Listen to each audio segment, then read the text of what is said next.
आज हम आपको एक ऐसी घटना के बारे में बताएंगे जिसने न सिर्फ महाराष्ट्र के एक छोटे से गांव की शांति को तोड़ा, बल्कि पूरे समाज को एक बार फिर इंसानियत पर सोचने पर मजबूर कर दिया। ये मामला है नाशिक जिले के मालेगांव तालुके के डोंगराले गांव की। एक ऐसा गांव जहां लोग एक दूसरे की खुशी और गम में शामिल होते हैं, जहां बच्चे शाम होते ही खेलकर घर लौट आते हैं और जहां हर चेहरा परिचित लगता है। लेकिन एक शाम एक ऐसी घटना घटी जिसने इस गांव की तस्वीर ही बदल कर रख दी।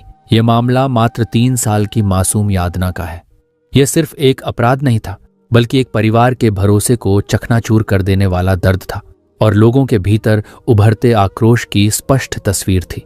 इस वीडियो में हम शुरुआत से समझने की कोशिश करेंगे कि आखिर उस दिन क्या हुआ, जांच कैसे आगे बढ़ी, पुलिस और प्रशासन ने कौन कौन से कदम उठाए और अदालत ने इस भयावह अपराध पर क्या महत्वपूर्ण टिप्पणी और फैसला दिया। सबसे अहम सवाल यही है, क्या इस मासूम बच्ची को न्याय मिल सकेगा? आइए इसी सवाल के जवाब की ओर बढ़ते हैं। और हाँ, इस मासूम बच्ची को न्याय दिलाने की इस मुहिम में आपका छोटा सा साथ भी बहुत मायने रखता है। इसलिए वीडियो को लाइक जरूर करें ताकि यह ज्यादा से ज्यादा लोगों तक पहुंच सके। साथ ही चैनल को सब्सक्राइब भी कर लें।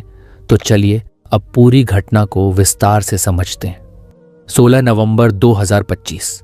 उस दिन भी गांव में सब कुछ वैसे ही चल रहा था जैसे हर रोज चलता है। शाम होने लगी थी, सूरज ढल रहा था और हवा में हल्की ठंडक फैलने लगी थी। 3 साल की यादना अपने घर के आंगन और गली में दूसरे बच्चों के साथ खेल रही थी। इस छोटी उम्र में न कोई डर होता है, न किसी खतरे का एहसास। बच्ची के लिए तो हर बड़ा इंसान चाचा या भैया ही होता है, खास तौर पर वो जो उसे चॉकलेट या टॉफी देने की बात करे। लेकिन जैसे जैसे शाम ढलती गई, अंधेरा बढ़ने लगा। तभी परिवार को चिंता होने लगी, क्योंकि बच्ची अब तक घर वापस नहीं आई थी। पहले उन्हें लगा कि वह शायद किसी पड़ोसी के घर खेल रही होगी, लेकिन जब कुछ समय बीत गया और उसका कोई पता नहीं चला तो घर वालों की बेचैनी बढ़ गई। उन्होंने तुरंत पड़ोसियों और रिश्तेदारों से पूछना शुरू किया।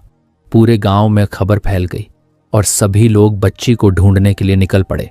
गांव की गलियों से लेकर खेतों तक, झाड़ियों से लेकर आसपास के रास्तों तक, हर जगह को टॉर्च की रोशनी से छाना गया। लोगों ने बार बार उसका नाम पुकारा, उम्मीद में कि शायद कहीं से उसकी आवाज सुनाई दे जाए। लेकिन 2.5 घंटे तक की इस खोज में उन्हें सिर्फ सन्नाटा ही मिला। बच्ची कहीं भी नहीं मिली। गांव में अफरा तफरी मच गई। हर किसी के चेहरे पर चिंता साफ दिखाई दे रही थी। लोग इधर उधर भागते हुए पूछ रहे थे, बालगी कुट्ठी गेली, यानी बच्ची कहाँ चली गई। औरतें, बुजुर्ग, युवक, हर कोई परेशान और हैरान था। इतने छोटे से गांव में जहां हर इंसान दूसरे को अच्छी तरह जानता है, वहां 3 साल की बच्ची का अचानक गायब हो जाना किसी बड़े सदमे से कम नहीं था। गांव के लोग लगातार खोजते रहे, हर दिशा में देख लिया, लेकिन बच्ची का कोई निशान नहीं मिला।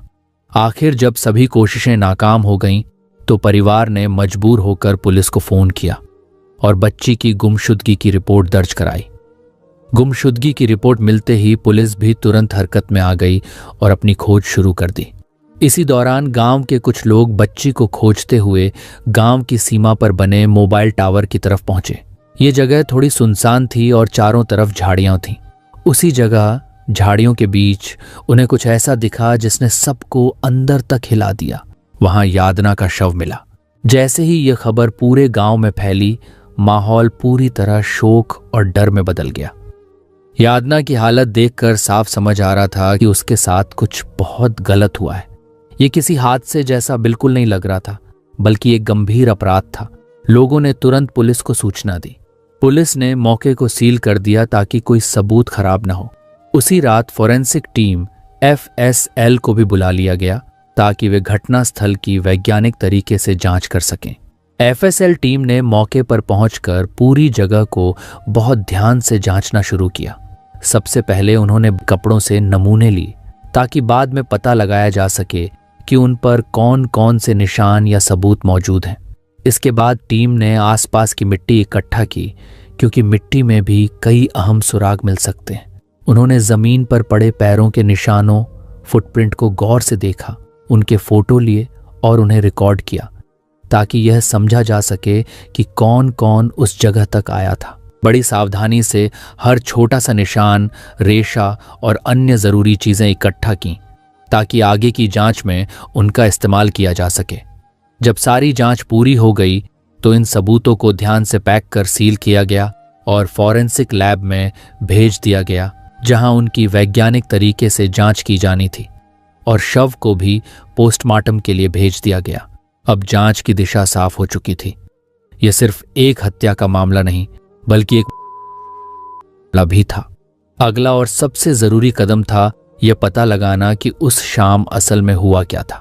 घर से मात्र 300 मीटर दूर ही बॉडी का मिलना यह इशारा कर रहा था कि कातिल कोई आसपास का ही है। पुलिस ने जब सभी घर वालों और आस पड़ोस और गांव वालों से पूछताछ शुरू की तो पता चला कि यादना हमेशा घर के पास ही मोहल्लों के बच्चों के साथ खेला करती थी।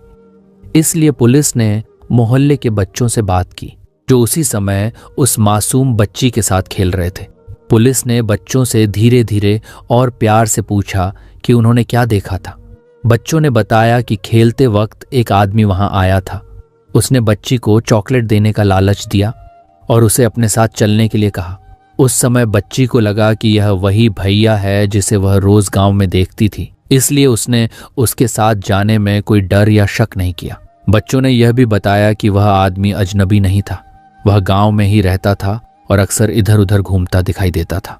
बच्चे उसे नाम से नहीं लेकिन भैया कहकर बुलाते थे। यही कारण था कि बच्ची ने उसे अपना ही कोई जाना पहचाना व्यक्ति समझा। किसी बाहरी आदमी पर तो बच्चे शायद ध्यान देते, पर एक परिचित चेहरे पर बच्ची को भरोसा हो गया और इसी भरोसे का फायदा उठाकर वह आदमी उसे खेल के बीच से चुपचाप अपने साथ ले गया। बच्चों की बताई गई ये छोटी छोटी बातें ही पुलिस के लिए सबसे बड़े सुराग साबित हुईं और जांच की दिशा वहीं से बदल गई। बच्चों से मिली जानकारी और गांव वालों की मदद से पुलिस की नजर आखिर एक संदिग्ध पर जाकर टिक गई, 24 साल का विजय खैरनार पर। बच्ची के घर से मात्र 200 मीटर दूर रहने वाला विजय खैरनार एक unmarried daily veg construction worker था। रात करीब 8:30 बजे पुलिस विजय खैरनार को पकड़कर मालेगांव तालुका पुलिस स्टेशन लेकर पहुंची। थाने में खड़ी पूछताछ और सख्त कार्रवाई के बाद विजय धीरे धीरे टूटने लगा और आखिरकार उसने अपने इस घिनौने अपराध की पूरी कहानी बयान करनी शुरू कर दी। पूछताछ में यह बात सामने आई कि करीब 1 महीने पहले विजय का बच्ची के पिता के साथ किसी बात को लेकर विवाद हुआ था। उसी छोटी सी बात को दिल में रखते हुए उसने ऐसा करने का सोचा।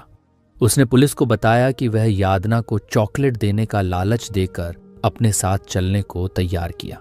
वह उसे गांव से थोड़ी दूरी पर बने मोबाइल टावर के पास ले गया जहां आसपास कोई नहीं था। वहीं उस सुनसान जगह पर उसने उसके साथ बेहद घिनौना हरकत की और मामले को छिपाने की कोशिश में उसने वहीं एक बड़ी घटना को अंजाम दे दिया। पूछताछ के दौरान मिला उसका यह कबूलनामा पुलिस के लिए इस केस में सबसे बड़ा और निर्णायक सबूत साबित हुआ, जिसकी मदद से पूरी घटना की सच्चाई सामने आ गई। जिस रात इस घटना का खुलासा हुआ उसी रात पूरा गांव गुस्से और गम से भर गया। जैसे ही खबर फैली लोग धीरे धीरे सड़कों पर जमा होने लगे। गांव की महिलाओं ने मुख्य चौक पर इकट्ठा होकर विरोध प्रदर्शन शुरू कर दिया। वे मोमबत्तियां, तख्तियां और बच्ची की फोटो लेकर इंसाफ की मांग कर रही थी।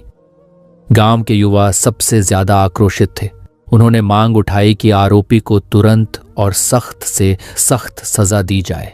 गांव वालों की एक ही मांग थी, इस केस की सुनवाई फास्ट ट्रैक कोर्ट में हो ताकि बिना देरी के दोषी को सजा मिल सके। कई जगहों पर लोगों का गुस्सा इतना बढ़ गया कि उन्होंने सड़कों को भी जाम कर दिया। हर तरफ 2 नारे गूंज रहे थे, आम हाला न्याय हवा, हमें न्याय चाहिए, भर चौकात शिक्षा दिया, चौक में खुलेआम सजा दो। लोगों का यह गुस्सा पूरी तरह जायज था क्योंकि इस अपराध ने इंसानियत की हर सीमा पार कर दी थी। पुलिस ने आरोपी विजय खैरनार को अदालत में पेश किया। कोर्ट ने पुलिस की दलीलों को सुनकर उसे पुलिस हिरासत रिमांड में भेज दिया ताकि पुलिस और गहराई से पूछताछ कर सके और केस से जुड़े सभी पहलुओं को स्पष्ट कर सके। लेकिन असली भीड़ और गहमागहमी 20 नवंबर को देखने को मिली। ये इस केस के लिए बेहद अहम दिन था। उस दिन आरोपी को फिर से कोर्ट में लाया जाना था कोर्ट में पेशी की खबर फैलते ही लोगों का गुस्सा चरम पर पहुंच गया। अदालत के बाहर हजारों की संख्या में लोग जमा हो गए। गांव वाले, आसपास के क्षेत्र के निवासी और सामाजिक कार्यकर्ता सभी इंसाफ की मांग को लेकर सड़कों पर उतर आए। प्रदर्शनकारियों के नारों से पूरा इलाका गूंजने लगा। हर तरफ आवाजें उठ रही थीं। न्याय चाहिए, मृत्युदंड दो। इन नारों ने माहौल को और तीखा बना दिया। भीड़ का गुस्सा इतना बढ़ गया कि कुछ लोगों ने कोर्ट के मुख्य गेट की ओर पत्थर और जूते तक फेंक दिए। स्थिति बिगड़ती देखकर पुलिस को भीड़ पर काबू पाने के लिए लाठी चार्ज करना पड़ा। बढ़ते तनाव और सुरक्षा के खतरे को देखते हुए अदालत ने तुरंत फैसला लिया कि आगे की सुनवाई वीडियो कॉन्फ्रेंसिंग के जरिए की जाएगी, ताकि किसी की सुरक्षा को खतरा न पहुंचे और कार्यवाही शांतिपूर्वक जारी रह सके। इस पूरे मामले में प्रशासन ने भी काफी संवेदनशीलता दिखाई। पुलिस अधीक्षक, एसपी खुद गांव पहुंचे, घटनास्थल का निरीक्षण किया और पीड़ित परिवार से मुलाकात की। उन्होंने परिवार को भरोसा दिलाया कि उन्हें हर संभव मदद मिलेगी और यह केस पूरी गंभीरता के साथ देखा जा रहा है। अधिकारियों ने इस मामले को अत्यंत संवेदनशील बताते हुए कहा कि इसकी जांच में किसी भी तरह की लापरवाही नहीं बरती जाएगी। फिलहाल आरोपी विजय खैरनार पुलिस हिरासत में है और उससे लगातार पूछताछ की जा रही है। जांच अधिकारी उससे घटना के हर छोटे बड़े पहलू को समझने की कोशिश कर रहे हैं, ताकि सच्चाई पूरी तरह सामने आ सके। सोशल मीडिया पर भी यह मामला तेजी से फैल गया है। हजारों लोग जस्टिस फॉर जैसे हैशटैग के साथ पोस्ट कर रहे हैं, संवेदनाएं व्यक्त कर रहे हैं और ऐसे अपराधों के लिए कानून को और सख्त करने की मांग उठा रहे हैं। पूरे देश की नजर अब इस केस पर टिकी हुई है। हर कोई यही चाहता है कि उस मासूम को न्याय मिले और दोषी को ऐसी सजा दी जाए जो भविष्य में ऐसे अपराध करने वालों के लिए एक कड़ा संदेश बने। वह 3 साल की मासूम बच्ची, जिसने दुनिया को बस समझना शुरू ही किया था, जिसकी किसी से कोई दुश्मनी नहीं थी, वह इतनी की शिकार हो गई। इस दर्दनाक घटना ने हम सभी को झकझोर कर रख दिया है, लेकिन इससे उपजे गुस्से और एकजुटता ने एक उम्मीद भी जगाई है। उम्मीद है कि न्याय की जीत होगी। उम्मीद है कि इस मासूम की आवाज बुलंद होगी और उसे इंसाफ मिलेगा। हमारी यही प्रार्थना है कि ऐसी घटनाएं दोबारा ना हो। Justice should be delivered fast and strong. अगर आपने अभी तक वीडियो को लाइक नहीं किया है तो कृपया लाइक करें और चैनल को सब्सक्राइब करना न भूलें। धन्यवाद।